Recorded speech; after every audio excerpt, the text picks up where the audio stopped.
نحمده ونصلي على رسوله الكريم اما بعد فاعوذ بالله من الشيطان الرجيم بسم الله الرحمن الرحيم رب اشرح لي صدري ويسر لي امري واحلل عقدة من لساني يفقهوا قولي.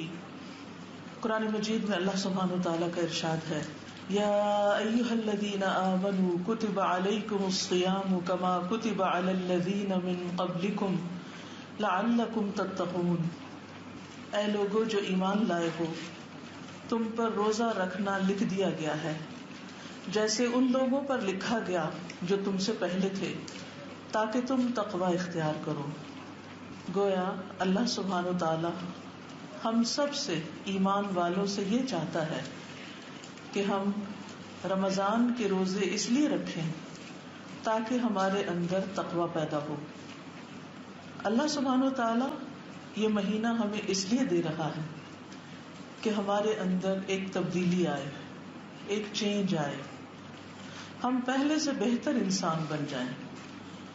اور اس کے لیے ضروری ہے کہ ہمیں روزے کے بارے میں اور روزے کے مقاصد کے بارے میں اچھی طرح سمجھ بوجھ ہو، اور پھر خاص طور پر تقوی کے بارے میں ہم جانتے ہوں کہ وہ ہے کیا چیز جسے ہمیں اپنے اندر لانا ہے، اور اگر آلریڈی ہے تو اس کو بڑھانا ہے، اسے زیادہ کرنا ہے، کیونکہ اسی پر ہماری دنیا اور آخرت کی کامیابی کا انحصار ہے، اسی پر ہمارے اچھا انسان بننے کا انحصار ہے.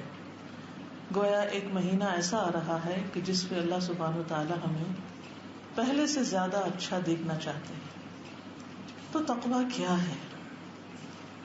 اس کو سمجھنے کے لیے، اس کو جاننے کے لیے ہمارے اندر ایک میزان ہونا چاہیے، سمجھ بوجھ ہونی چاہیے، رشد ہونی چاہیے، غور و فکر کی صلاحیت ہونی چاہیے، اور اس چیز کو پہچاننے کی قوت ہونی چاہیے جو دراصل مطلوب ہے.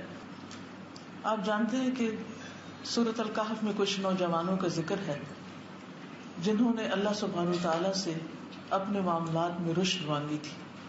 انہوں نے دعا کی تھی، ربنا آتنا من لدنک رحمتا وہیئ لنا من امرنا رشدا. اے ہمارے رب، ہمیں اپنے پاس سے کوئی رحمت عطا کر اور ہمارے لیے ہمارے معاملے میں درستگی کا سامان، رشد اور سمجھ بوجھ عطا کر. تو اللہ تعالیٰ سے دعا ہے کہ وہ ہمیں بھی اپنی رحمتوں سے نوازے اور ہمیں اس مہینے کا مقصد اور روزے کا مقصد سمجھا دے، ہمیں تقوی کے بارے میں رشد عطا کرے. حقیقت یہ ہے کہ یہ قرآن انسان کو رشد کی طرف لے جاتا ہے، انسان کے اندر سمجھ بوجھ پیدا کرتا ہے. اسی لیے الحمدللہ ہر طرف رمضان کی آمد کے ساتھ ساتھ دورہ قرآن اور قرآن کو سمجھنے کا ایک ذوق اور شوق اور ہلچل سی مچ جاتی. ہر کوئی یہ معلوم کرنے کی کوشش کرتا ہے کہ میں کس طریقے سے قرآن کو سمجھ سکوں، جان سکوں. تلاوت کے علاوہ، تراویح کے علاوہ فہم قرآن کا ایک خاص ذوق اور شوق اٹھتا ہے.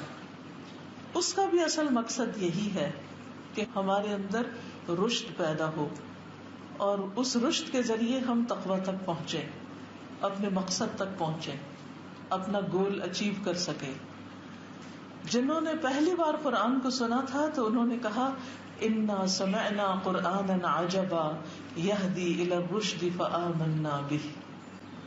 بلا شبہ ہم نے ایک عجیب قرآن سنا ہے جو رشد کی طرف لے جاتا ہے، سیدھی راہ کی طرف لے جاتا ہے، تو ہم اس پر ایمان لے آئے ہیں. تو اللہ کرے کہ یہ رمضان اور اس کے روزے اور اس میں قرآن کو پڑھنا، کیونکہ یہ قرآن نازل بھی کب ہوا؟ رمضان میں. شہر رمضان الذی انزل فیہ القرآن. رمضان وہ مہینہ ہے جس میں قرآن نازل ہوا ہے. تو رمضان جو کہ روزے اور قرآن دونوں کے ساتھ مخصوص ہے، تو ان دونوں کے ذریعے اللہ سبحانہ وتعالی ہمیں ایک خاص قسم کی سمجھ بوجھ اور رشد عطا کرتے ہیں. ہمیں بھوکا پیاسا رکھ کے، ہماری نیند میں کمی کر کے، ہمیں خواہشات پر کنٹرول کرنے کی صلاحیت عطا کر کے، تاکہ ہم اس چیز کی حقیقت کو پا سکیں، اپنی حقیقت کو، دنیا کی حقیقت کو، آخرت کی حقیقت کو، اور پھر ہم سیدھی راہ پر چل پڑے، صحیح سمت ہمیں نصیب ہو، اس قرآن کے ذریعے رشد نصیب ہو. اور پھر اس کا فائدہ کیا ہوگا؟ یعنی جب ہمیں رشد نصیب ہوگی تو ہمارے لیے تقوی کی منزلیں بہت آسان ہو جائیں گی، مختصر ہو جائیں گی، ہماری بہت سی پریشانی اور کنفیوژن ختم ہو جائے گی، اور اللہ سبحانہ وتعالی ہمارا بہترین ولی مرشدہ بن جائے گا قرآن کی تعلیم کے ذریعے کہ جس سے ہمیں رہنمائی نصیب ہوگی. رشد وہ چیز ہے کہ جس سے انسان کو دنیا اور آخرت کی کامیابی نصیب ہوتی ہے.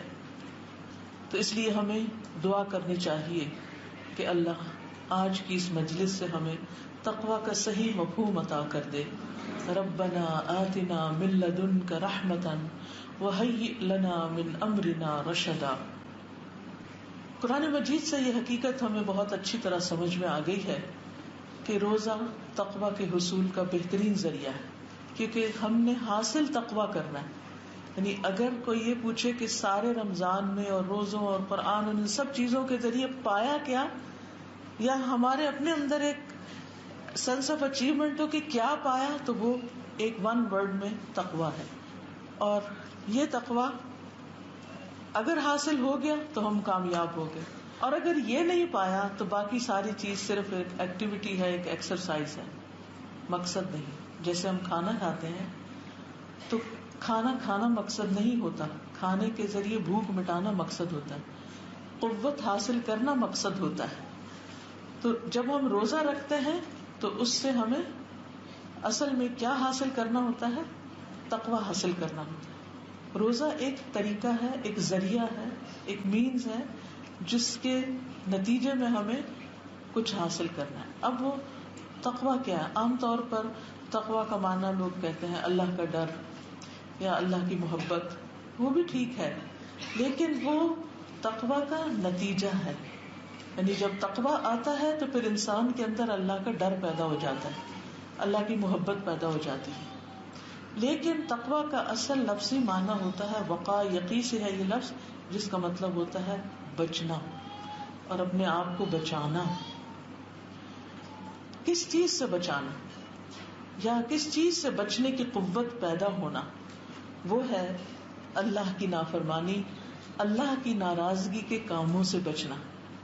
یعنی اگر رمضان سے پہلے ہم کچھ ایسے کام کر رہے ہیں جن کے بارے میں ہمیں پتا ہے کہ یہ درست نہیں، تو رمضان کے روزے رکھ کے قرآن پڑھ کے ہمارے اندر اتنی قوت آ جانی چاہیے، اتنی طاقت آ جانی چاہیے کہ ہم رمضان میں بھی اور اس کے بعد ان برے کاموں کو چھوڑ دیں، چاہے وہ ہمارے عقیدے سے متعلق ہوں، عبادات سے متعلق ہوں، اخلاق سے متعلق ہوں، لوگوں کے ساتھ معاملات سے متعلق ہوں.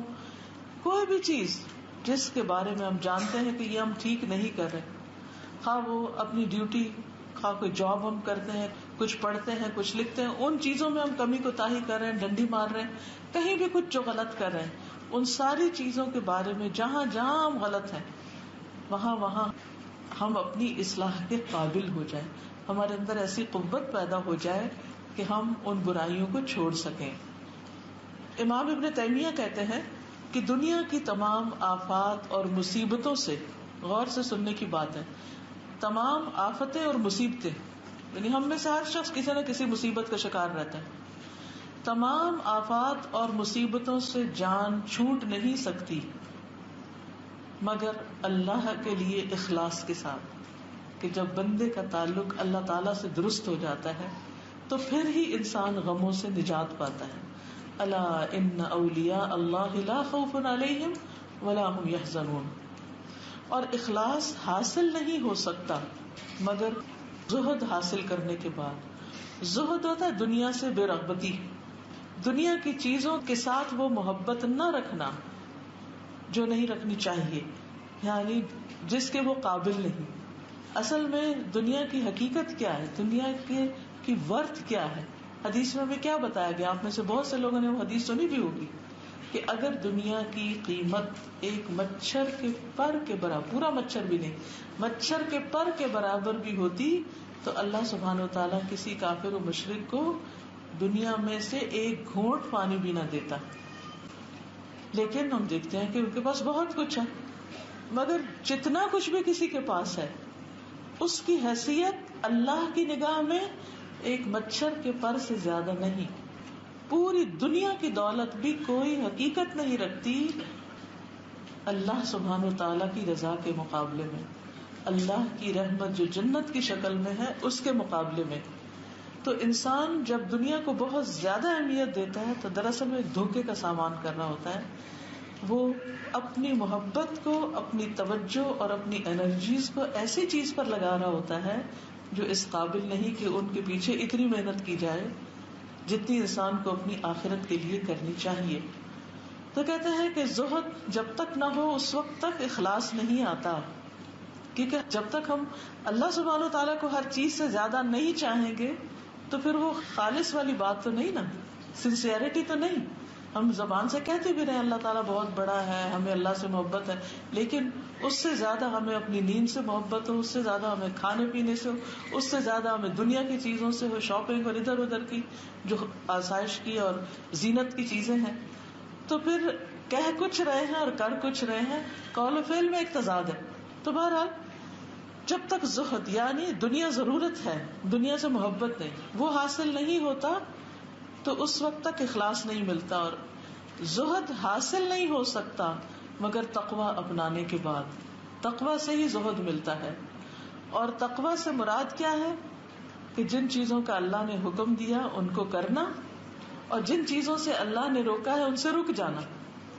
اگر رمضان ہمارے اندر یہ قوت پیدا کر دے کہ ہم ان چیزوں سے رک جائیں کسی کے کہے بغیر، صرف اللہ کی خاطر جن سے اللہ نے روکا ہے، خواہ وہ حرام رزق ہے یا حرام تعلقات ہیں یا جھوٹ بولنا ہے، گفتگو کی خرابیاں ہیں یا اپنے اندر کی خیانت ہے، کچھ بھی ہے، نمازوں میں کبھی کوتاہی ہے یا اپنی ڈیوٹیوں اور اپنی ذمہ داریوں میں کبھی کوتاہی، کچھ بھی، ان سب چیزوں کو ہم کیوں نہیں چھوڑ پاتے؟ ہم میں سے کتنے لوگ ہیں جن کو پتا ہے غیبت حرام ہے، اس کے باوجود غیبت کیے چلے جاتے ہیں. سب کو پتا ہے کہ کسی کا مذاق اڑانا حرام ہے، اس کے باوجود آپ دیکھیں لوگ ایک دوسرے کا مذاق اڑا رہے ہیں. سب کو پتا ہے کسی پہ جھوٹا الزام لگانا، الزام تراشی کرنا، بہتان تراشی کرنا حرام ہے، اللہ تعالیٰ کی ناراضگی کا سبب ہے، لیکن اس کے باوجود لوگ بے دریغ ایسے کام کر رہے ہوتے. کیوں نہیں رک پاتے؟ کیوں نہیں رک پاتے؟ اس لیے کہ وہ قوت نہیں ہے اندر جو ان کو روک دے. اسی قوت کا نام تقویٰ ہے کہ اللہ تعالیٰ کا ایسا ڈر، اللہ تعالیٰ کی ایسی محبت کہ جو انسان کے اندر ایسی جڑ پکڑتی ہے کہ پھر انسان اللہ کی خاطر ہر چیز چھوڑنے کو تیار ہو جاتا ہے. اللہ سبحانہ و تعالیٰ نے تمام لوگوں کو، اولین اور آخرین کو، یہ وصیت کی کہ وہ تقویٰ اختیار کریں. سورۃ النساء میں آتا ہے وَلَقَدْ وَصَّيْنَا الَّذِينَ أُوتُوا الْكِتَابَ مِن قَبْلِكُمْ وَإِيَّاكُمْ أَنِ اتَّقُوا اللَّهَ، بلا شبہ ہم نے ان لوگوں کو جنہیں تم سے پہلے کتاب دی اور تمہیں بھی تاکیدی حکم دیا، وصینا تاکیدی حکم ہے کہ اللہ کا تقویٰ اختیار کرو. اور پھر جب کوئی تقویٰ اختیار کر لیتا ہے تو وہ اللہ سبحانہ وتعالیٰ کی نگاہوں میں سب سے زیادہ عزت والا بن جاتا ہے. ان اکرمکم عند اللہ اتقاکم. جس شخص کے اندر تقویٰ پیدا ہو جاتا ہے گویا ہر خیر کی کنجی اس کو مل جاتی، یعنی اسے ہر نیکی کی توفیق ہو جاتی. بہت دفعہ نیکی کے کام ہوتے ہیں ہماری ریچ میں، ہماری پہنچ میں، توفیق نہیں ہوتی اس کو کرنے کی. پھر جب تقویٰ آتا ہے اندر کی ایک ایسی کیفیت آتی ہے کہ پھر نیکی کرنا آسان اور برائی کرنا مشکل ہو جاتا ہے. ایک شخص رسول اللہ صلی اللہ علیہ وسلم کے پاس آیا، اس نے کہا اے اللہ کے رسول مجھے وصیت کیجیے. آپ نے فرمایا میں تمہیں اللہ کے تقویٰ کی نصیحت کرتا ہوں، کیونکہ تقویٰ ہر خیر کو اکٹھا کرنے والا ہے. سبحان اللہ. آپ دیکھیے رمضان سے کیا ملے گا؟ تقویٰ. اور تقویٰ سے کیا ملے گا؟ ہر خیر. ہر خیر اور بھلائی عام ہو جائے گی. تمام مسائل کا حل ہے یہ، جتنے بھی پریشانی ہیں. آپ دیکھیے ہم میں سے ہر شخص کسی نہ کسی پریشانی کا شکار رہتا ہے، پھر اس کے اثر میں رہتا ہے، پھر اس کا سٹریس لیتا رہتا ہے، پھر کبھی اس کو سناتا ہے، کبھی اس کو سناتا ہے، کبھی اس کے آگے روتا ہے، کبھی اس کے آگے روتا ہے. مسئلہ حل ہی نہیں ہو پاتا. ہر ایک سے مشورے لیتے رہتے ہیں لیکن مسئلہ اپنی جگہ پر ہی رہتا ہے. تو اس کا بھی حل کیا ہے؟ قرآن مجید میں اللہ تعالیٰ فرماتے ہیں وَمَن يَتَّقِ اللَّهَ يَجْعَل لَّهُ مَخْرَجًا وَيَرْزُقْهُ مِنْ حَيْثُ لَا يَحْتَسِبُ، کہ جو اللہ کا تقوی اختیار کرے گا اللہ تعالیٰ اس کے لیے مشکلات سے نکلنے کا رستہ بنا دے گا، اس کی رکاوٹیں دور ہو جائیں گی اور اس کو وہاں سے رزق روزی دے گا جہاں سے اس کا گمان بھی نہیں ہوگا، اس نے سوچا بھی نہیں ہوگا، وہاں سے دروازہ کھل جائے گا. کتنے ہی لوگ ہیں جو اپنے رزق کے معاملے میں، روزی کے معاملے میں پریشان رہتے ہیں، تو اس میں بھی رکاوٹ دراصل ہمارے اپنے گناہوں کی وجہ سے ہوتی ہے بعض اوقات. تو تقویٰ جو ہے رزق کے دروازے کھول دیتا ہے. سورۃ الطلاق میں آتا ہے وَمَن يَتَّقِ اللَّهَ يَجْعَل لَّهُ مِنْ أَمْرِهِ يُسْرًا، جو کوئی اللہ کا تقویٰ اختیار کرے گا اللہ اس کے لیے ہر معاملے میں آسانی پیدا کر دے گا، کام آسان ہو جائیں گے، دنیا کے کام بھی آسان ہو جائیں گے. ہم میں سے اکثر لوگ شکایت کرتے ہیں کہ بڑی رکاوٹیں ہیں، جو کام کرتے ہیں کاروبار اس میں رکاوٹ ہوتی ہے، رشتوں کے معاملات اس میں رکاوٹ ہوتی ہے، کوئی بھی چیز شروع کرتے ہیں رکاوٹ آ جاتی ہے، کام گڑبڑ ہو جاتے ہیں. کی کیا ہے کنجی کیا ہے؟ تقویٰ، اللہ کا ڈر. اور اللہ کا ڈر کیسا ڈر کہ جو بھی ہم اللہ کی ناراضگی کے کام کر رہے ہیں ان کو چھوڑ دیں. اسی طرح تقویٰ خوف اور غم سے نجات کا ذریعہ ہے. قرآن مجید میں سورۃ یونس میں اللہ تعالیٰ فرماتے ہیں الا ان اولیاء اللہ لا خوف علیہم ولا هم يحزنون الذین آمنوا وکانوا یتقون. آگاہ رہو کہ اللہ کے دوستوں پر نہ کوئی خوف ہوگا اور نہ وہ غمگین ہوتے ہیں. کون ہے وہ دوست؟ وہ جو ایمان لائے اور وہ تقوی اختیار کرتے ہیں. گویا تقوی کے آنے سے ہمیں کیا نصیب ہوگا؟ اللہ کی دوستی. اور اللہ کی دوستی نصیب ہونے سے خوف اور غم ختم ہو جائیں گے، مٹ جائیں گے. دنیا کے علاوہ آخرت کی کامیابی کا ذریعہ بھی تقوی ہے. اللہ تعالیٰ فرماتے ہیں سورۃ القصص میں تِلْكَ الدَّارُ الْآخِرَةُ نَجْعَلُهَا لِلَّذِينَ لَا يُرِيدُونَ عُلُوًّا فِي الْأَرْضِ وَلَا فَسَادًا وَالْعَاقِبَةُ لِلْمُتَّقِينَ. یہ آخرت کا گھر ہم ان لوگوں کے لیے مخصوص کر دیں گے جو زمین میں بڑائی یا فساد نہیں چاہتے، اور بہتر انجام تقوی والوں ہی کے لیے ہے. جنت میں داخلے کا باعث بھی تقوی ہی ہے. لیکن الذین اتقوا ربهم لهم غرف من فوقها غرف مبنیۃ تجری من تحتها الانہار وعد اللہ لا یخلف اللہ المیعاد. لیکن وہ لوگ جنہوں نے اپنے رب کا تقوی اختیار کیا ان کے لیے بالا خانے ہیں جن کے اوپر خوب بالا خانے، بلند سے بلند عمارتیں جن کے نیچے سے نہریں بہ رہی ہیں. اللہ کا وعدہ ہے، اللہ اپنے وعدے کی خلاف ورزی نہیں کرتا. پھر اسی طرح حضرت ابو ہریرہ سے مروی ہے کہ رسول اللہ صلی اللہ علیہ وسلم سے پوچھا گیا کہ لوگوں کو اکثر کون سی چیز جنت میں داخل کرتی ہے، جنت میں سب سے زیادہ کیا چیز لے جانے والی ہے؟ آپ نے فرمایا اللہ کا تقوی اور اچھا اخلاق. گویا رمضان ایک موقع ہے انسان کو جہنم سے بچانے کا اور جنت میں داخل کرنے کا. اب سوال یہ پیدا ہوتا ہے کہ کون کون سے کام ایسے ہیں جن کے ذریعے ہمارے اندر تقوی پیدا ہو سکتا ہے. سب سے پہلی چیز تو اللہ کے لیے خالص ہونا. اس لیے رمضان میں آپ نے ہر نیکی کا کام، کیونکہ نیکیوں کا موسم بہار ہے نا، ہر نیکی کا کام کرنے سے پہلے اپنی نیت کو اللہ کے لیے خالص کرنا ہے. ہر کام سے پہلے کیا کرنا؟ نیت کو اللہ سبحانہ و تعالیٰ کے لیے خالص کرنا ہے. کیونکہ خالص توحید کے بغیر تقوی نہیں آتا. حدیث میں آتا ہے جان لو تم اس وقت تک اللہ کا تقوی اختیار نہیں کر سکتے جب تک اللہ پر ایمان نہ لاؤ. یعنی اس ایمان میں کہ اللہ کی ذات، اللہ کی صفات، اس کے ناموں، ہر چیز پر ایمان کہ وہ دیکھ رہا ہے، وہ سن رہا ہے، وہ جانتا ہے. مجھے لوگوں کو دکھانے کے لیے کام نہیں کرنے، مجھے صرف اور صرف اللہ کی رضا کے لیے کام کرنا ہے. قرآن مجید میں آتا ہے وَسَيُجَنَّبُهَا الْأَتْقَى کہ جہنم سے بچا لیا جائے گا تقوی والا. الَّذِي يُؤْتِي مَالَهُ يَتَزَكَّى جو اپنا مال اس لیے خرچ کرتا ہے کہ پاک ہو جائے. وَمَا لِأَحَدٍ عِندَهُ مِن نِعْمَةٍ تُجْزَى حالانکہ اس کے ہاں کسی کا کوئی احسان نہیں کہ اس کا بدلہ دیا جائے. إِلَّا ابْتِغَاءَ وَجْهِ رَبِّهِ الْأَعْلَى وَلَسَوْفَ يَرْضَى مگر وہ تو صرف اپنے رب کا چہرہ طلب کرنے کے لیے دیتا ہے جو سب سے بلند ہے، اور یقیناً ان قریب وہ راضی ہو جائے گا. تو رمضان میں آپ صدقہ خیرات بھی کریں گے، جو بھی، چاہے آپ کھانا دیں، کسی کو افطار کرائیں، چاہے کسی غریب کی مدد کریں، چاہے آپ زکوٰۃ دیں، چاہے آپ عمرے کے لیے جائیں، چاہے آپ کچھ بانٹیں، کتابیں بانٹیں، کھانا بانٹیں، پانی بانٹیں، کچھ بھی کریں، ایک ہی چیز دل میں سمائی ہونی چاہیے، میرے رب کے لیے، یہ میرے رب کے لیے ہے، یہ میرے رب کے لیے ہے، میں اس کے بدلے کیا چاہتی ہوں؟ اپنے رب کا دیدار چاہتی ہوں، اس پیار اور محبت کے ساتھ۔ اور شیطان آپ کی نیت اگر خراب کرنے کی کوشش کرے، شیطان تو بندہ ہوا بڑا والا، لیکن اندر کا جو نفس ہے نا، وہ بھی شیطان کی صحبت میں رہ کے بہت خرابیاں کرتا ہے۔ کسی وقت بھی دل میں خیال آئے نا کہ نہیں وہ کیا کتنا خوش ہوگا اور وہ کیا کہے گا اور وہاں نام بن جائے گا، نہیں، اسی وقت اس کو جھٹکے کہ نہیں، یہ سب کچھ تو میرے رب کے لیے ہے، اور اللہ تعالیٰ کے ساتھ کسی اور کو اس عمل میں شریک نہیں کرنا، کیونکہ جو بندوں کے لیے عمل کیا جاتا ہے پھر اللہ تعالیٰ اس کو قبول نہیں کرتے، کہتے ہیں یہ بندوں کے لیے تھا، انہیں سے اجر لے لو۔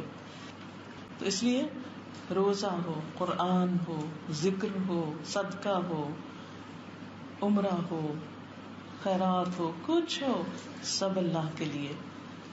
پھر ہر جگہ اللہ کا ڈر، اپنی ورک پلیس پر بھی، اپنے گھر بھی، شوہر کی موجودگی میں بھی، اس کی ایبسنس میں بھی، ماں باپ کے سامنے بھی، ماں باپ کی غیر حاضری میں بھی، صرف اللہ سے ڈرنا ہے، نہ کسی چیٹ کے ذریعے، نہ کسی فون کے ذریعے، نہ کسی خفیہ راستے کے ذریعے کوئی غلط کام نہیں کرنا۔ اگر کوئی بھی کسی فتنے میں ایسے میں شیطان کی شر سے مبتلا ہو چکا ہے تو رمضان ایک بہترین موقع ہے کہ انسان ایسی ساری چیزوں سے گلو خلاصی کرا لے، اللہ سے دعا کر کے اور روزہ رکھ کے۔ پھر یہ کہ جہاں بھی ہو انسان تو یہ خیال رہے کہ میرا رب مجھے دیکھ رہا ہے، فَإِن لَّمْ تَكُن تَرَاهُ فَإِنَّهُ يَرَاكَ۔ پھر اسی طرح جو بھی کام انسان کرے، رمضان کے روزے رکھے یا رات کا قیام کرے یا لیلۃ القدر کا قیام کرے، وہ کیا کرے؟ حدیث میں آتا نا، من صام رمضان ایمانا واحتسابا غفر له ما تقدم من ذنبه، من قام رمضان ایمانا واحتسابا غفر له ما تقدم من ذنبه، من قام لیلۃ القدر ایمانا واحتسابا غفر له ما تقدم من ذنبه، کہ جس نے ایمان اور احتساب کے ساتھ خالص اللہ کی رضا کے لیے رمضان کے روزے رکھے، راتوں کا قیام کیا، لیلۃ القدر کو جاگے، قیام کیا، اس کے پچھلے سارے گناہ معاف ہو جائیں گے۔ لیکن شرط کیا ہے؟ ایمانا و احتسابا، اللہ پر ایمان رکھتے ہوئے اور نیکی اور اجر کی توقع اللہ تعالیٰ سے رکھتے ہوئے۔ پھر اسی طرح یہ ہے کہ تقوی اس وقت پیدا ہوتا ہے جب انسان اللہ تعالیٰ کے احکامات پر عمل کرتا ہے۔ یا ایھا الناس اعبدوا ربکم الذی خلقکم والذین من قبلکم لعلکم تتقون۔ عبادت کس غرض سے؟ تاکہ دل میں تقوی پیدا ہو۔ اے لوگوں، اپنے رب کی عبادت کرو جس نے تمہیں اور تم سے پہلے لوگوں کو پیدا کیا تاکہ تمہارے اندر تقوی پیدا ہو۔ تو عبادت ذریعہ ہے کیا پیدا کرنے کا؟ تقوی۔ ٹھیک ہے۔ پھر اسی طرح قرآن مجید میں آتا ہے، یا ایھا الذین آمنوا اتقوا اللہ حق تقاتہ ولا تموتن الا وانتم مسلمون۔ اے لوگوں جو ایمان لائے ہو، اللہ سے ڈرو، اللہ کا تقوی اختیار کرو جیسے حق ہے اس کے تقوی کا، اور تمہیں موت نہ آئے مگر اس حال میں کہ تم مسلمان ہو۔ تو اتقوا اللہ حق تقاتہ کا معنی کیا ہے؟ کہ اللہ کی اطاعت کی جائے اور اس کی نافرمانی نہ کی جائے، اس کا ذکر کیا جائے اور اس کو بھولا نہ جائے، اس کا شکر کیا جائے اور اس کی ناشکری نہ کی جائے، یہ ہے تقوی۔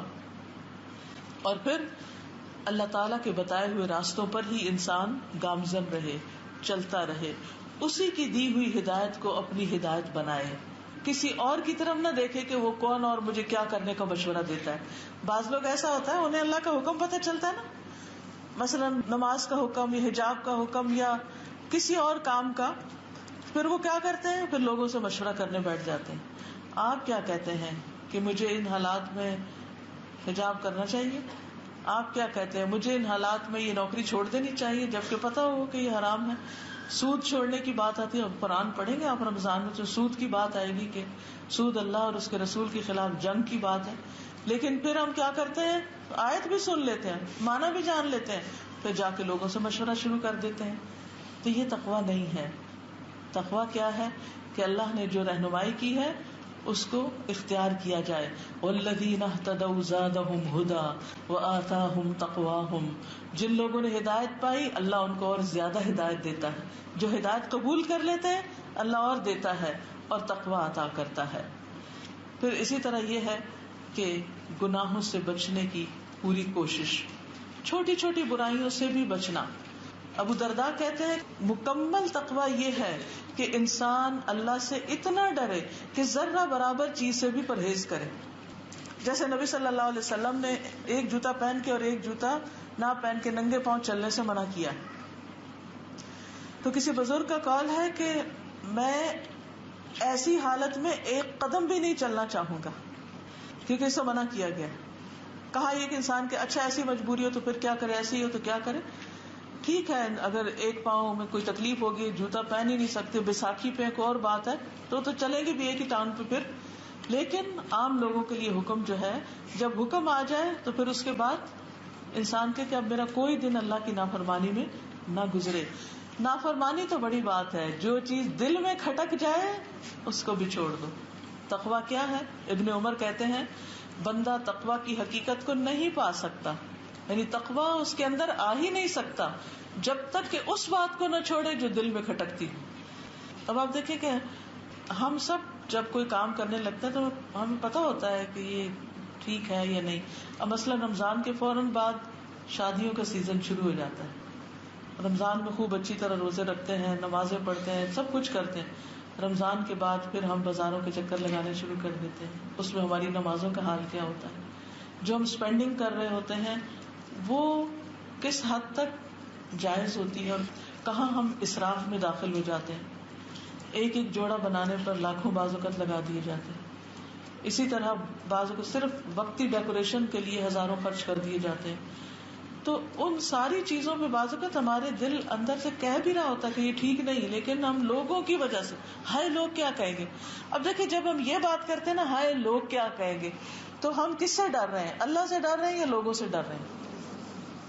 جس وقت دل میں خیال آئے کہ ہائے لوگ کیا کہیں گے، اپنے آپ کو خود ہی پکڑ لیں کہ میرے اندر تو ابھی اللہ کا ڈر آیا ہی نہیں.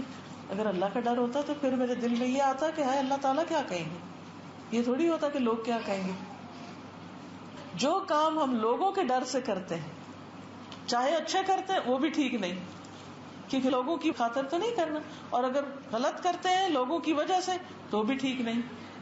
اصل ہمارا معبود تو اللہ ہی ہے. پھر اسی طرح سوری کہتے ہیں کہ انما سموا متقین لانہم اتقوا ما لا یتقى. متقین کو متقین کا نام اس لیے دیا گیا کیونکہ انہوں نے اس چیز سے پرہیز کیا جس سے لوگ پرہیز نہیں کرتے، جس سے عوام الناس نہیں بچتے. متقین ان سے بھی بچتے ہیں، وہ بھیڑ چال نہیں اختیار کرتے، لوگوں کا پیچھا نہیں کرتے کہ آج کل ٹرینڈ کیا ہے. اب آپ دیکھیے صرف ٹرینڈز کو فالو کرنے میں ہم نے اپنے لباس کا حال کیا کر لیا. کیا آپ کو کسی بھی ایسی خاتون کو بازار میں یا کہیں بھی چلتے ہوئے دیکھ کر دل میں تکلیف نہیں ہوتی کہ جو چست پاجامہ پہنے ہوئے ہو اور اس کی لیگز کی ہپس کی پوری شیپ نظر آ رہی ہو، سائڈ سے چوک اتنے اونچے گئے ہوئے ہوں کہ جو ہی وہ قدم بڑھائے اگلا حصہ آگے اور پیچھے والا پیچھے، اور درمیان سے پوری لیگز نظر آ رہی ہوں. سب کے اندر کھٹکتا ہے نا، کیونکہ اللہ نے حیا فطرت میں رکھ دی ہے. لیکن اس کے باوجود ہم کیوں کر رہے ہیں؟ کیونکہ لوگ کر رہے ہیں. تو تقویٰ کیا ہے کہ جن چیزوں سے لوگ نہیں بچتے آپ نے ان سے بچنا ہے، تب آپ متقین میں شمار ہوں گے. پھر اسی طرح تقویٰ یہ بھی ہے کہ انسان اپنی برائی سے بھی لوگوں کو بچائے. نہ صرف یہ کہ دوسروں سے انفلوئنس نہ ہو بلکہ خود بھی ایسا کوئی کام نہ کرے کہ جو لوگوں کے لیے شر کا رستہ کھولنے والا. پھر تقویٰ اس وقت حاصل ہوتا ہے جب انسان دل کو صاف رکھتا ہے. رمضان کے روزے نہ صرف یہ کہ ہم سے ایکسٹرا فوڈ اور باقی چیزوں کو چھڑاتے ہیں، بلکہ اس کے ذریعے ہمارے اندر یہ چیز پیدا ہونی چاہیے کہ ہم برے خیالات اور لوگوں کے خلاف بدگمانیوں اور نفرتوں، بغض اور حسد اور دشمنیوں، ان چیزوں سے اپنے دل کو پاک کریں. جو رشتے دار روٹھے ہوئے ہیں ان کو منا لیں, کچھ فرق نہیں پڑتا. ہو سکتا ہے ساری غلطی ان کی ہو, کیونکہ ہم کیوں نہیں آگے بڑھتے؟ ہم نے تو کال کیا تھا, انہوں نے رپلائی نہیں کیا. ہم نے تو سلام کیا تھا, انہوں نے جواب ہی نہیں. ہم تو گئے تھے, انہوں نے ہمیں پوچھا ہی نہیں. کئی قسم کے گلے شکوے ہم اکٹھے کر لیتے ہیں, کئی دفعہ جائز بھی ہوتے, بالکل صحیح ہوتے ہیں آپ, لیکن اس کے باوجود ان باتوں کی وجہ سے آپس کی رشتے داریوں کو تو نہیں کاٹا جا سکتا. تو بس برداشت کرنے والی بات ہے, کوئی بات نہیں. اس کا اخلاق اس کے ساتھ, آپ کا آپ کے ساتھ. تو تقوی حاصل نہیں ہو سکتا جب تک ہم اپنے اندر کا تزکیہ نہ کریں, اپنے دل کے خیالات کو, اپنے دل کو صاف نہ کریں. کیونکہ نبی صلی اللہ علیہ وسلم نے فرمایا التقوی ہا ہنا, آپ نے اپنے سینے کی طرف اشارہ 3 دفعہ کیا, تقوی یہاں ہے, تقوی یہاں ہے, تقوی یہاں, یعنی دل میں ہے. تقوی کا مقام دل ہے, کہ آپ کے دل کی حالت بدلے گی رمضان میں انشاءاللہ. قرآن پڑھ کے صفائی ہوتی ہے انسان کی, قرآن سن کے, نمازیں پڑھ کے, ایکسٹرا نماز تراویح پڑھ کے, ذکر اذکار کر کے, تلاوت کر کے اندر کی مسلسل صفائی ہو رہی ہوتی ہے, اوور آلنگ ہو رہی ہوتی ہے, اوور آل یعنی پوری کلینزنگ ہوتی ہے اندر باہر سے انسان کی. تو اس لیے اگر آپ واقعی چاہتے ہیں کہ تقویٰ حاصل ہو تو اس کے لیے دل کو صاف کرنا ہے, تبھی وہ اندر آئے گا, تبھی دل سجے گا. اور اگر دل میں نفرتیں بھری ہوئی ہیں اور غلط چیزیں ہیں تو پھر تقویٰ وہاں ٹک نہیں سکتا. نعمان بن بشیر کہتے ہیں کہ میں نے رسول اللہ صلی اللہ علیہ وسلم کو فرماتے ہوئے سنا, بے شک جسم میں ایک گوشت کا ٹکڑا ہے, جب اس کی اصلاح ہو جاتی ہے تو تمام جسم کی اصلاح ہو جاتی, اور جب وہ خراب ہو جاتا ہے تو تمام جسم خراب ہو جاتا ہے. سنو وہ ٹکڑا دل ہے, تو دل پر کام کرنا ہے, دل کو اللہ کی طرف جھکانا ہے. کیونکہ قرآن مجید میں آتا ہے وَأُزْلِفَتِ الْجَنَّةُ لِلْمُتَّقِينَ غَيْرَ بَعِيدٍ هَذَا مَا تُوعَدُونَ لِكُلِّ أَوَّابٍ حَفِيظٍ مَنْ خَشِيَ الرَّحْمَنَ بِالْغَيْبِ وَجَاءَ بِقَلْبٍ مُنِيبٍ ادخلوها بسلام ذلك يوم الخلود لهم ما يشاءون فيها ولدينا مزید. اور جنت متقین کے قریب کر دی جائے گی. سبحان اللہ, کتنی بڑی خوشخبری ہے کہ اگر تقویٰ ہوگا تو جنت اب چل کے بھی نہیں جانا پڑے گا, جنت آگے آ جائے گی, وہ خود قریب آ جائے گی, کچھ دور نہ ہوگی. یہ ہے جس کا تم سے وعدہ کیا جاتا تھا ہر اس شخص کے لیے جو بہت رجوع کرنے والا, حفاظت کرنے والا, جو رحمان سے بن دیکھے ڈر گیا, رجوع کرنے والا دل لے کر آیا. اس سے کہا جائے گا اس میں سلامتی کے ساتھ داخل ہو جاؤ, یہ ہمیشہ رہنے کا دن ہے. ذالک یوم الخلود, اب اصل زندگی شروع ہوئی ہے.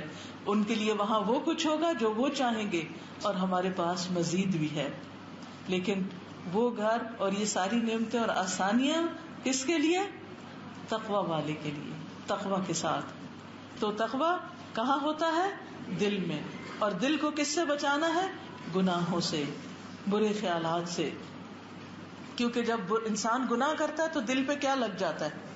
کالا دھبا لگ جاتا ہے. اگر وہ توبہ نہ کرے, صاف نہ کرے اس کو, تو کیا ہوتا ہے؟ وہ دھبا پھیلتا چلا جاتا ہے اور دل کالا ہو جاتا ہے اور دل بے حس ہو جاتا ہے. پھر اس میں ڈپریشن اور بے-چینی اور غم اور دکھ اور ایسی چیزیں گھیرا کر لیتی ہیں, دل ویران ہو جاتا ہے. تو اللہ تعالیٰ ایسی ویرانی سے سب کو محفوظ رکھے اور دلوں کو ایمان اور خوشیوں سے بھر دے. دل بھی زنگ آلود ہو جاتے ہیں جس طرح لوہا زنگ آلود ہوتا ہے. تو اس کو دور کرنے کا ذریعہ کیا ہے؟ قرآن کا پڑھنا اور آخرت کی یاد. تو ہم سب کو اپنے دلوں کو گندگی سے بچانا ہے. نبی صلی اللہ علیہ وسلم نے فرمایا کہ لوگوں میں سب سے افضل وہ ہے, آپ سے پوچھا گیا جب, تو آپ نے فرمایا صاف دل والا, زبان کا سچا. لوگوں نے کہا زبان کے سچے کو تم پہچانتے ہیں, لیکن صاف دل کون ہوتا ہے؟ فرمایا متقی, پاک صاف, جس کے دل میں نہ گناہ ہو, نہ بغاوت, نہ خیانت, نہ حسد. حسد کیا ہوتا ہے؟ کہ انسان کسی کی تعریف سنے تو اس کو بری لگے, کسی کی نعمت دیکھے تو اس کو اچھا نہ لگے, اور کوئی اس سے آگے نکلنے لگے تو اس کی لیگ پولنگ کرے. یعنی دل میں بھی, زبان سے بھی اور ہاتھ سے بھی دوسرے کو نقصان پہنچانے پہ تل جائے. پھر اسی طرح دل کو مردہ ہونے سے بچانا ہے. دل کا مردہ ہونا کیا ہے؟ کہ انسان کا نیکی کے کاموں میں دل نہ لگے. اچھا کبھی ایسا ہوتا ہے نا, انسان تھکا ہوا ہوتا ہے, کبھی بھوکا ہوتا ہے, کبھی کچھ ہوتا ہے, تو انسان ڈس اورینٹیڈ ہوتا ہے, کبھی کنسنٹریشن بڑی مشکل ہوتی ہے. تو ایسے میں بھی انسان کو اپنے آپ کو زبردستی تھوڑا سا کسی خیر اور بھلائی کے کام میں لگا دینا چاہیے. اور آپ دیکھیں گے کہ آہستہ آہستہ آہستہ آہستہ آپ کا دل پھر اس خیر کی طرف مائل ہونے لگ جائے گا. دیکھیے دل کا کھلنا، وسیع دل ہونا، یہ کیا ہوتا ہے؟ یعنی مجھے یوں محسوس ہوتا ہے بازو کا، جیسے دل کی شیپ ہے نا، تو مجھے ایسا لگتا ہے جیسے کوئی پوٹلی ہو نا، اور اس کے اوپر سے باندھا ہوا ہوتا ہے نا. اچھا، جب آپ اس کا وہ کھولتے ہیں نا دھاگا، تو کیا ہوتا ہے؟ کھل جاتی. جب ایک دفعہ کھل جاتی ہے تو پھر آپ اس میں سے کیا کیا نکال سکتے ہیں؟ سب کچھ نکال سکتے ہیں. جب دل کی گرہ بھی کھل جاتی ہے نا، تو اس کے بعد بخل بھی چلا جاتا ہے، اور کسی کو معاف کرنا بھی آسان ہو جاتا ہے، اور ہر خیر اور بھلائی کرنا آسان ہو جاتا ہے. اس گرہ کے کھلنے کی دعا کرنی چاہیے کہ یا رب میرے اندر کی تنگی دور ہو جائے، میرا دل وسیع ہو جائے، اور پھر خیر و بھلائی اور نیکی کے کاموں کا شوق اور جذبہ اور محبت بڑھ جائے. ایسا شوق لگ جائے کہ جو تھکنے نہ دے کسی اچھے کام پر، یعنی ایک کے بعد ایک کام انسان کرتا چلا جائے. بعض اوقات ایسا ہوتا ہے نا، ایک بڑی ضروری چیز آپ کی کسی اس میں بند ہوتی ہے. مثال کے طور پر کسی کو پیاس لگی اور وہ پانی کی بوتل اوپر سے بند ہو، تو آپ دیکھیں کہ آپ کھولنے کی کوشش کرتے ہیں، ادھر سے کرتے ہیں، اور یہ مشکل عمل ہوتا ہے نا، ٹھیک ہے. لیکن جب یہ سیل اتر جاتی ہے اور آپ ڈھکن کھول لیتے ہیں، تو اس کے بعد آپ کو کتنا پانی ملتا ہے؟ پوری بوتل آپ کی ہو جاتی ہے، آپ جتنا چاہیں پیئیں اس میں سے. لیکن مشکل مرحلہ کون سا ہے؟ یہ آغاز کا، ابتدا کا. ہمارے دل دنیا کی محبت سے اتنے بھر چکے ہوتے ہیں نا، اور ان پہ ایسی سیل ہوئی بھی ہوتی ہے کہ جب کوئی نیکی کا موسم آتا ہے یا نیکی کا ماحول ہوتا ہے تو بعض اوقات اس میں دل بھی نہیں لگتا، اور پھر اس پہ پابندی تو اور بھی مشکل لگتی. ایسے جو ایک ٹیمپرری فیز ہوتا ہے یہ ڈھکن کھلنے والا، اس پر آپ جم جائیں کہ نہیں چاہے نہیں، پھر بھی مجھے کرنا ہے. آپ دیکھیں گے کہ کچھ عرصے کے بعد وہ سب رکاوٹ دور ہو جائے گی. کیونکہ بند دلوں کو کھولنے کے لیے بھی تو قرآن ہی چاہیے نا، اللہ کا ذکر چاہیے، اور رمضان تو پھر رمضان ہے، اس کی برکتوں سے تو یہ سب کچھ کھلے گا. ایک اور چیز، تقویٰ اس وقت حاصل ہوتا ہے جب انسان اپنی زبان کی حفاظت کرتا ہے. تو روزے میں آپ نے کیا کرنا؟ زبان کی حفاظت کرنی. آپ نے فرمایا من لم يدع قول الزور والعمل به فليس لله حاجة ان يدع طعامه وشرابه. جو روزہ رکھ کے بھی جھوٹ بولنا اور اس پر عمل کرنا نہیں چھوڑتا، تو اللہ کو اس بات کی کوئی ضرورت نہیں کہ کوئی بھوکا پیاسا رہے. تو اس طرح کم من صائم ليس له من صيامه الا الظمأ وكم من قائم ليس من قيامه الا السحر. کتنے ہی روزہ دار ایسے ہیں کہ جن کو اپنے روزے سے سوائے بھوک پیاس کے کچھ بھی نہیں ملتا، اور کتنے ہی راتوں کو قیام کرنے والے ایسے ہیں جن کو رات جگے کے سوا کچھ نہیں ملتا، کیونکہ انہوں نے اپنی زبان کو، اپنے خیالات کو کنٹرول ہی نہیں کیا. تو زبان کی حفاظت تقویٰ پیدا کرنے کے ذریعے. آپ اتنی مشکل سے نیکیاں کماتے ہیں، کرتے ایک بات کرتے سب کچھ ستیہ ناش کر کے رکھ دیتے. تو پوری کوشش کرنی ہے کہ زبان ہماری صحیح استعمال ہو. بہت سی چیزوں کا جواب خاموشی، اور آپ یقین کریں تھوڑی دیر اس کو بند کرنے کی ضرورت. دل کو تو کھولنے کی ضرورت ہے، زبان کو بند کرنے کی ضرورت. تھوڑا سا اس کے اوپر ذرا پابندی لگائیں. آپ دیکھیں گے کہ 5 منٹ 10 منٹ اس کے بعد وہ بات بالکل آپ کو بیکار لگے گی کہ اس سے فائدہ ہی نہیں تھا. صرف تھوڑا برداشت کر لیں. کسی نے آپ کو کچھ کہہ دیا، کسی بات پہ آپ کو غصہ آ گیا، کوئی چیز آپ کو اچھی نہیں لگی، فوری تبصرہ نہ کریں. بس یہ کی ہے زبان کی حفاظت. ہماری مشکل کیا، ہم جلد بازی کرتے ہیں. کوئی چیز دیکھیں گے فوراً تبصرہ کریں گے، کچھ سنیں گے فوراً آگے سے کوئی کمنٹ کریں گے. ایکسٹرا کمنٹس ختم کر لیں.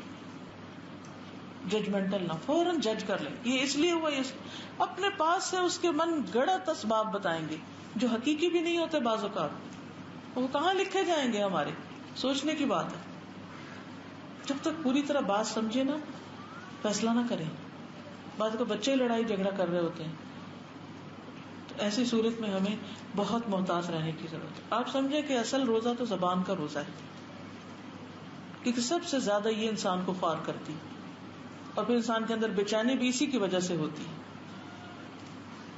رسول اللہ صلی اللہ علیہ وسلم نے فرمایا کسی کا ایمان درست نہیں ہوتا جب تک کہ اس کا دل درست نہ ہو، اور اس کا دل درست نہیں ہوتا جب تک زبان درست نہ ہو. تو تقویٰ کہاں سے آئے گا اگر زبان ہی درست نہیں؟ دوسری بڑی مشکل، زیادہ باتوں سے بچنا ہے. رمضان میں کم بولنا، یہ اپنے ٹارگٹس میں رکھیں. کم بولنا. پہلے زمانے میں تو چپ کا روزہ ہوتا تھا، شکر ہے ہم پہ وہ نہیں لازم ہوا. حضرت زکریا علیہ السلام کے بارے میں آتا ہے، حضرت مریم علیہ السلام کے بارے میں آتا ہے کہ ان کو کیا حکم دیا گیا، بس اشاروں سے بات کرو. اور پھر حضرت مریم کو کہا کہ بچہ بولے گا، آپ نہیں بولیں گی، جو باپ پہ الزام تراشی کی جائے گی. تو بہت سے مواقع پر بہت ڈیفینسو ہونے کی ضرورت نہیں، بہت زیادہ اپنے دفاع کی ضرورت نہیں. اللہ تعالیٰ خود ہی حقیقت کھول دے گا. بس تھوڑے دن ذرا صبر کر لیں، تھوڑا سا کنٹرول کر لیں، دیکھیں تو صحیح ہوتا ہے کیا، کر کے تو دیکھیں آپ. اس کے بدلے میں اللہ آپ کو ایسی دل کی ٹھنڈک دے گا. وقتی طور پہ بہت ابال ہوگا، بہت غصہ ہوگا، اور انسان کہے گا کہ میں ہار گیا، اور انا کا مسئلہ بھی بعض اوقات بن جاتا. لیکن نہیں، کر کے دیکھیں، بہت سے جھگڑے ختم ہو جائیں گے، بہت سی پریشانیاں ختم ہو جائیں گی. تو کثرت کلام سے بچنا ہے. پھر اس کے بعد آپ دیکھیں لغو سے بھی اجتناب کرنا ہے، فضول باتوں سے جن کا کوئی مقصد نہ ہو.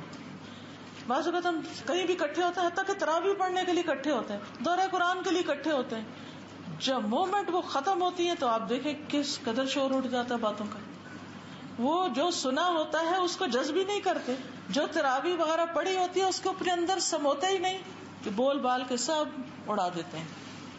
جب آپ قرآن کی تلاوت کریں، اس کے بعد دعا کریں، اللہ سے راز و نیاز کریں. جب آپ دورہ قرآن سنیں اس کے بعد بڑی خاموشی اختیار کریں، غور و فکر کریں کیا سنا ہے. جب تراویح پڑھیں تو اس کے بعد اپنے لیے دعا کریں، اللہ سے باتیں کریں، لوگوں سے زیادہ باتیں نہیں. ہاں اگر کسی کو ضرورت ہو تو ٹھیک ہے، لیکن ادروائز نہیں. پھر اگر کوئی جھگڑنے کو آ جائے تو پھر تو کہنا انی صائم انی صائم، میں تو روزے سے ہوں، میں روزے سے ہوں. کیونکہ رسول اللہ صلی اللہ علیہ وسلم نے فرمایا روزہ صرف کھانا پینا چھوڑنے کا نام نہیں، روزہ تو لغو اور رفث یعنی خواہشات سے بچنے کا نام ہے. لہٰذا اگر تمہیں کوئی گالی دے یا جہالت سے پیش آئے تو تم اسے کہو میں تو روزہ دار ہوں، میں جواب نہیں دے سکتا. پھر اسی طرح کسی قسم کی گالی گلوچ تو بالکل ہی آؤٹ ہے.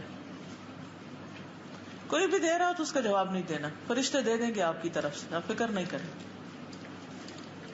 پھر اسی طرح پورا مہینہ جب آپ یہ کریں گے، تو میں کہیں پڑھ رہی تھی کہ لیٹسٹ ریسرچ یہ ہے کہ اگر کوئی شخص 30 ڈیز یا 31 ڈیز سے لے کے 40 ڈیز تک کوئی کام کرتا ہے تو چیز اس کی عادت میں شامل ہو جاتی. اگر 30 دن یہ رمضان کے یا 29 دن، جو بھی اللہ کو زیادہ پتا ہے، یہ تو لوگوں کی ریسرچ ہے نا، اللہ کو زیادہ پتا تھا کہ 30 دن چاہیے یا کتنے دن چاہیے. تو جو بھی اللہ دن دیتا ہے، اتنے دنوں میں اگر ہم اپنی زبان کو کنٹرول کرنا سیکھ جائیں گے تو انشاءاللہ پہلے سے بہتر انسان بنے گے، باقی زندگی بھی اچھی گزرے گی. پھر اسی طرح یہ ہے کہ جھوٹ، غیبت، چغلی یہ تو بالکل ہی آؤٹ ہے نا، ان کا تو کوئی سوال ہی پیدا نہیں ہوتا. اور اگر کوئی آپ سے کر رہا ہے تو اس کو بھی کہیں کہ رمضان کا مہینہ ہے، ان باتوں سے ہم اپنا روزہ کیوں خراب کریں، اللہ سے دعا کریں، صبر کریں. چھٹی چیز جو کرنے کی ہے وہ ہے زہد اختیار کرنا. روزہ جو ہے خواہشات نفسانی کو ختم کرنے کا ذریعہ ہے، کم کرنے کا ذریعہ ہے. نبی صلی اللہ علیہ وسلم نے فرمایا میری امت کی شہوت کو ختم کرنے والی چیز روزہ رکھنا ہے. یعنی اس سے انسان کی بہت سی خواہشات جو ہیں وہ چھوڑی جاتی ہیں. امام احمد کہتے ہیں تقویٰ یہ ہے کہ کسی خوف کے پیش نظر کسی ایسی چیز کو چھوڑ دینا جس کو آپ چاہتے ہیں. اچھا ہمارے اندر خوف کیا ہے؟ کہیں اللہ کے یہاں پوچھ نہ ہو، پکڑ نہ ہو، کہیں اس عمل سے قبر کا عذاب نہ ہو. تو یہ جو ہمارے اندر ڈر ہے نا، یہ اللہ کے سامنے جا کے کھڑے ہونا ہے. اس دن کے ڈر سے، اس برے انجام کے ڈر سے انسان اپنی پسندیدہ چیزیں چھوڑ دے کہ یہ میں کروں گا تو میری پکڑ ہو جائے گی، چاہے کتنی بھی پسند ہو. یہ ہے اصل تقویٰ. تو رمضان میں اصل میں ہم نے کیا کرنا، اللہ کے ڈر سے ہر ناجائز چیز خواہ وہ ہمیں کتنی پسند ہو اس کو چھوڑنا ہے. وَأَمَّا مَنْ خَافَ مَقَامَ رَبِّهِ وَنَهَى النَّفْسَ عَنِ الْهَوَى فَإِنَّ الْجَنَّةَ هِيَ الْمَأْوَى. جو اپنے رب کے سامنے کھڑا ہونے سے ڈر گیا اور اس نے نفس کو خواہش سے روک لیا تو بے شک جنت اس کا ٹھکانہ ہے. اللہ کے سامنے کھڑے ہونے سے ڈرنا اور خواہش سے، چاہے باتوں کی بہت خواہش ہو، اس کو بھی چھوڑ دیں.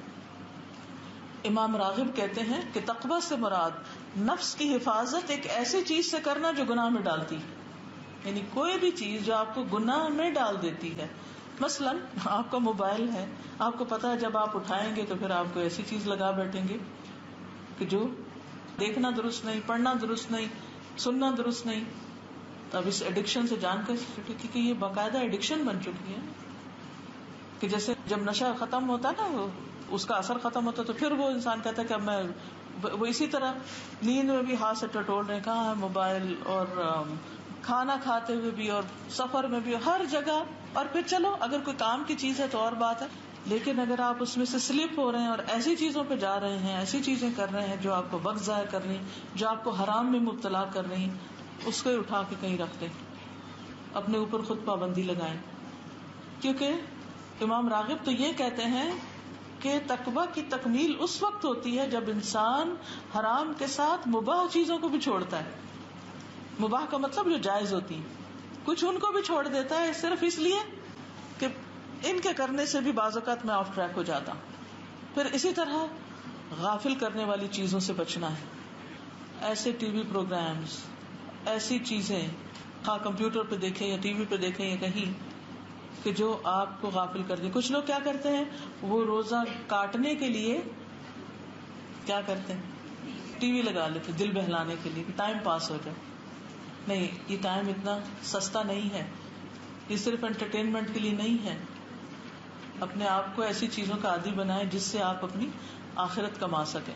پھر اسی طرح سادگی اختیار کرنا. زہد کا ایک تقاضا کیا ہے کہ اپنے کاموں میں سادگی اختیار کی جائے، کیونکہ سادگی ایمان کا حصہ ہے.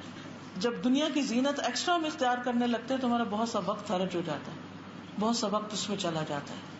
عید کے کپڑے بنائیں پہنے، لیکن اس میں بھی سادگی اختیار کریں. گھروں کی آرائش اور ڈیکوریشن میں بھی بہت سی چیزوں میں، تاکہ ہم اس تقویٰ کے لیول کو پہنچ سکیں.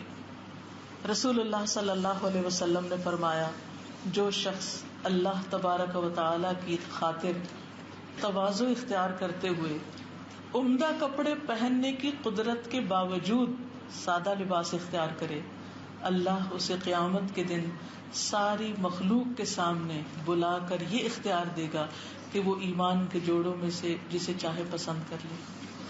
یعنی بہت بڑی جزا ہے اس کے لیے. ایسا نہیں کہ خرید نہیں سکتا انسان، سلوا نہیں سکتا، بنوا نہیں، سب افورڈیبل ہے، لیکن صرف کہ میری نماز کی خشوع و خضوع میں نقصان ہوتا ہے، یا یہ کہ میری حیات پامال ہوتی، یا پھر یہ کہ میں اس مال کو ایکسٹرا کہیں اور بہتر کام میں لگا سکتا، کوئی بھی ریزن. تو انسان اللہ کی خاطر، اپنی آخرت کی خاطر اپنی عادات میں سادگی لانے کی کوشش کرے، اس سے تقویٰ حاصل ہوگا. پھر 7ویں چیز، رمضان کی رحمتیں اور برکتیں جانتے ہوئے خوشی سے روزہ رکھنا. روزوں کو بوجھ نہ سمجھے کہ جون کے روزے آ رہے ہیں، موسم بڑا خراب ہے، کیا بنے گا. نہیں، خوشی سے. اور ایسی برکت ہوتی ہے رمضان کی کہ آپ یقین کریں ہر موسم میں انسان پار ہو ہی جاتا ہے، رکھ ہی لیتا ہے. شروع میں تھوڑی سی جھجک ہوتی ہے، لیکن پھر انسان کہتا ہے اچھا یقین نہیں آتا کہ سارا رمضان روزے رکھ لیے. نبی صلی اللہ علیہ وسلم نے فرمایا، رمضان کی پہلی رات ہی شیاطین اور سرکش جنات کو قید کر دیا جاتا ہے، دوزخ کے دروازے بند کر دیے جاتے ہیں، ایک دروازہ بھی کھلا نہیں رہتا. جنت کے دروازے کھول دیے جاتے ہیں، ایک دروازہ بھی بند نہیں رہتا. پکارنے والا پکارتا ہے، اے خیر کے طالب آگے بڑھ، اے شر کے طالب ٹھہر جا. اللہ تعالیٰ بہت سے لوگوں کو آگ سے آزاد کر دیتے ہیں، اور ایسا ہر رات میں ہوتا ہے رمضان کی. تو ہر رات دعا کریں، اللہ میری گردن کو جہنم کی آگ سے آزاد کر دے. خاص طور پہ روزے میں جب پیاس لگے، بھوک لگے، گرمی لگے، تو اس وقت آپ کیا کہیں کہ اللہ مجھے آخرت کی گرمی سے بچا لینا، مجھے اس دن کے پیاسا ہونے سے بچا لینا. پھر یہ ہے کہ روزے کی حالت میں دعائیں قبول ہوتی. کام کرتے، اٹھتے، بیٹھتے، چلتے پھرتے مانگے مانگے مانگے، خوب خوب اللہ سے دعائیں کرے تاکہ رمضان میں ساری مشکلات سے چھٹکارا ہو جائے. پھر اسی طرح افطار کے وقت خاص طور پر اللہ تعالیٰ لوگوں کو جہنم سے آزاد کرتے ہیں، اور یہ ہر رات ہوتا ہے. پھر آپ نے ذکر کی کثرت کرنی ہے. 8ویں چیز جس سے تقویٰ حاصل ہوتا ہے ذکر اور قرآن کی تلاوت ہے. قرآن مجید میں اللہ تعالیٰ فرماتے ہیں وَاذْكُرُوا اللَّهَ كَثِيرًا لَعَلَّكُمْ تُفْلِحُونَ. اللہ کو بہت یاد کرو تاکہ تم فلاح پاؤ، کامیاب ہو جاؤ. اللہ تعالیٰ فرماتے ہیں میں اپنے بندے کے ساتھ ہوں جب تک وہ مجھے یاد کرتا ہے اور میری یاد میں اپنے ہونٹ ہلاتا رہتا ہے. تو ہمیں اللہ سبحانہ و تعالیٰ کی مدد اور تائید حاصل ہوتی ہے. پھر حدیث میں آتا ہے جو آدمی چاہتا ہے کہ اسے اللہ اور اس کے رسول سے محبت ہو. چاہتے ہیں آپ؟ کون کون چاہتے ہیں کہ ہمیں اللہ اور اس کے رسول صلی اللہ علیہ وسلم سے محبت ہو؟ اسے قرآن مجید کی تلاوت مصحف دیکھ کر کرنی چاہیے، یعنی کھول کے قرآن پڑھے، چاہے زبانیں بھی یاد ہو تو کھول کے پڑھے. یہ ایک ایسا عمل ہے جس سے آپ کو اللہ تعالیٰ کی محبت نصیب ہوگی، یعنی قرآن کی تلاوت سے. نبی صلی اللہ علیہ وسلم نے فرمایا تلاوت قرآن کو اپنے لیے ضروری سمجھو کیونکہ یہ تمہارے لیے زمین پہ نور کا سبب ہوگا، آسمان میں ذخیرہ ہوگا. پھر اللہ کے ذکر کی مجلسوں میں شرکت، جیسے دورہ قرآن وغیرہ ہیں، یا اپنے گھر میں کروائیں یا کہیں جائیں، تو یہ بھی تقویٰ میں اضافہ کا ذریعہ بنتا ہے. اگر کہیں مسجد میں ہو رہا ہے تو اس میں بھی کہ مسجد ہر متقی کا گھر ہے. نبی صلی اللہ علیہ وسلم رمضان کی ہر رات میں جبریل علیہ السلام سے ملتے یہاں تک کہ رمضان گزر جاتا، اور جبریل علیہ السلام کے ساتھ قرآن کا دور کیا کرتے تھے. پچھلی ساری دہرائی. تو یہ دورہ قرآن بھی اسی سے اصل میں نکلا ہے کہ سارے قرآن مجید کی ایک طرح سے دہرائی ہو جائے. پھر اسی طرح کچھ نہ کچھ حصہ زبانی یاد کر لیں، جو صورتیں پہلے یاد کی تھی ان کو ریوائز کر کے تازہ کر لیں، نمازوں میں ان کو پڑھیں. پھر اسی طرح کثرت سے صدقہ خیرات کرنا ہے انشاءاللہ، کیونکہ رمضان میں نبی صلی اللہ علیہ وسلم تیز آندھی سے بھی زیادہ سخی ہو جاتے تھے جب جبریل علیہ السلام سے ملاقات کرتے تھے. پھر ایک روایت میں آتا ہے بارش لانے والی ہوا سے بھی زیادہ جود و کرم کیا کرتے تھے، اور اس میں آپ روزہ افطار بھی کرا سکتے ہیں لوگوں کو. پھر رمضان راشن میں بھی آپ اپنے پیسے ڈال سکتے ہیں. اس کے علاوہ بھی خیر اور بھلائی کے جو کام آپ کرنا چاہیں ان کو کریں. پھر تراویح کا اہتمام کریں، کیونکہ تھکاوٹ کے باوجود جب انسان رات کو اللہ کے حضور کھڑا ہوتا ہے تو وہ رات کی عبادت ایک الگ سکون عطا کرتی ہے، دلوں کے اندر ایک خاص کیفیت پیدا ہوتی ہے. گھر والوں کو بھی جگائیں، ان کو بھی مائل کریں، اور خصوصاً آخری عشرے میں زیادہ محنت کریں. سارے کام کاج کو ایک طرف رکھ کے مختصر کام کر کے باقی وقت عبادت میں. لیلۃ القدر کی تلاش میں سستی نہ کریں، یعنی اس کے لیے کوشش کریں. پھر تقویٰ کے لیے خصوصی دعائیں بھی کریں. اللہم انی اسألک الہدی والتقی والعفاف والغنی، اللہم آت نفسی تقواها وزکها انت خیر من زکاها انت ولیہا ومولاہا. اے اللہ میرے نفس کو تقویٰ عطا کر اور اسے پاکیزہ بنا، اور آپ ہی اسے پاکیزہ بنانے والوں میں سب سے بہتر ہیں، اور آپ ہی اس کے کارساز اور مولا ہیں. تو انشاءاللہ مجھے امید ہے کہ اللہ سبحانہ وتعالی ہمیں اس رمضان میں اپنی خاص رحمت کے ساتھ تقویٰ عطا فرمائے گا، کیونکہ ہم اس کے لیے نیت بھی کریں گے، کوشش بھی کریں گے. اور آپ کے پاس کتاب ہے شہر رمضان؟ سب کے پاس ہے؟ سب کو ملی؟ اچھا الحمدللہ. تو انشاءاللہ تعالی یہ کتاب آپ اوروں کو بھی تحفے میں دے سکتے ہیں.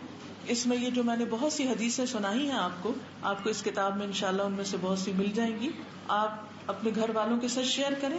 اس کتاب کا فائدہ یہ ہے کہ اس کتاب میں اللہ کے فضل سے کرنے کے کام الگ الگ بتائے ہوئے ہیں کہ کرنا کیا ہے. ہر چیپٹر کے آخر میں اگر آپ دیکھیں تو اس میں لکھا ہوگا کہ آپ نے کرنا کیا، تو وہ ٹپس آپ کو مل جاتی ہیں. اسی طرح یہ کچھ اور پمفلٹس ہیں. رمضان آ گیا، یہ لیکچر سی ڈی ہے، یہ بھی آپ دوسروں کو تحفہ دے سکتے ہیں. ایک اسی طرح چھوٹی سی کتاب ہے رمضان المبارک میں کرنے والے کام، یعنی کیا کیا آپ کو کرنا ہے، اور پھر اس کے احکام اور مسائل. عموماً جب ہم تراویح پڑھنے جاتے ہیں تو خواتین کو جماعت سے نماز نہیں پڑھنی آتی، تو اس سے کیا ہوتا ہے کہ وہ نماز ہی ضائع ہو جاتی.